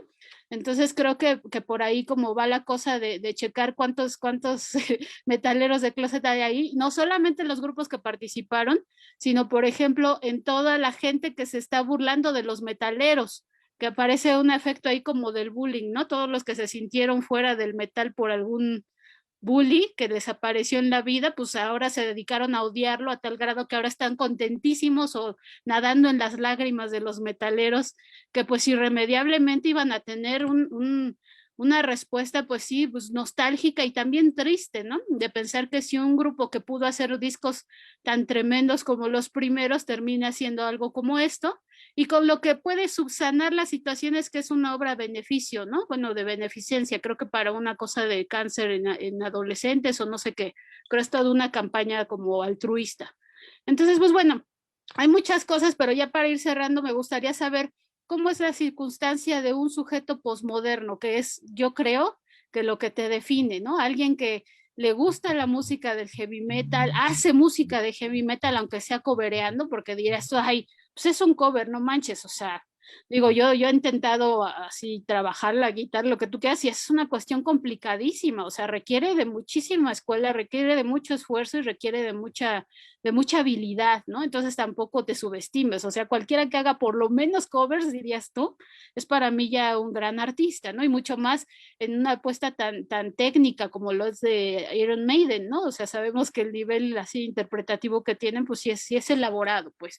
Entonces, un sujeto posmoderno, ¿qué sería para ti? ¿Y qué sería para ti hacer conjugar en ese sujeto posmoderno, más allá de la crítica que le hacen que siempre es un sujeto alivianado, ¿no? Un sujeto que vive en la levedad del lenguaje, en la levedad de la teoría, en la levedad de todo. O sea, también esa es una conceptualización del posmoderno como muy aligerada, ¿no? De alguien que no tiene ninguna rigurosidad. Y sin embargo, con tu caso notamos que alguien posmoderno también tiene varias rigurosidades en juego, ¿no? Como tú las planteas en tanto mesetas, ¿no? En tanto capas. Entonces, ¿cómo verías tú este sujeto posmoderno y con respecto a tu texto, que si bien ya, como lo dijiste, ya está rebasado, ya tiene años que lo propusiste, pero creo que ahorita podría ayudarnos a saber qué piensas tú del sujeto posmoderno y cómo es el metalero posmoderno, que es lo que les decía yo, alguien que empieza con, no sé, con Dying Fetus y termina con los Acosta, ¿no? Porque eso es posible. Entonces, ¿cómo es ese sujeto metalero posmoderno para ti? Híjole, es que justo ya casi al final sacas el tema de la posmodernidad y es una bomba atómica, ¿no? Es muy, muy fuerte esto. A ver, el metal es posmoderno. El metal es conjunción de romanticismo y de arte gótico y de blues y de música negra y de country y de electricidad, ¿no? El metal en sí mismo lo es. No sé, Laila, no sé si pueda dar una respuesta, pero esto sí te lo voy a decir. Cuando Belinda se pone la falda de Iron Maiden, es Iron Maiden quien está legitimando a Belinda, no al revés. Más allá de cuestiones de género y más allá de cuestiones coloniales, más allá de si es una banda de hombres blancos ingleses la que le está dando importancia a una mujer mexicana, es la propuesta artística de Iron Maiden la que legitima a Belinda.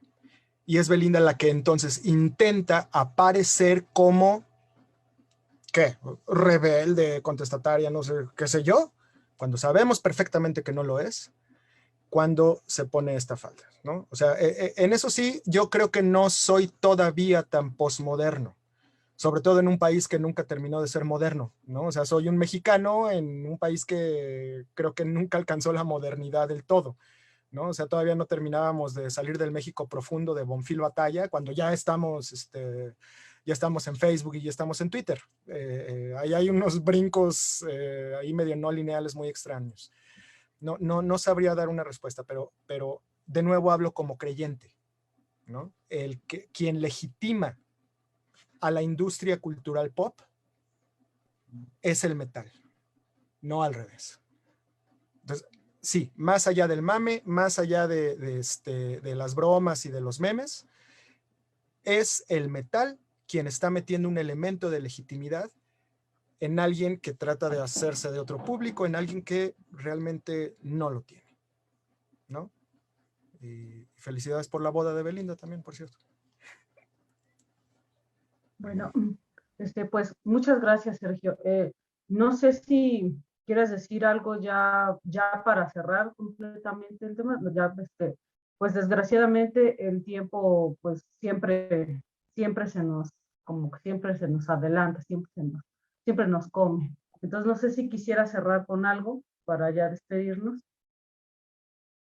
Pues no sé, o sea, híjole, lo de la posmodernidad sí me dejó pensando mucho. Yo creo que por ahí hay una beta muy grande, pero lo que sí diría es esto, como comunidad, nosotros que lo somos, no solo quienes estamos aquí en esta sesión de Zoom, sino los que compartimos esta cultura del metal, que somos creyentes, que metemos las manos al fuego por estas cosas, sabemos que si hay un dogma que puede ser criticado o no, se fundamenta en una experiencia muy, muy fuerte, que es esa experiencia de cuando te pega en el pecho un acorde distorsionado, un doble bombo así.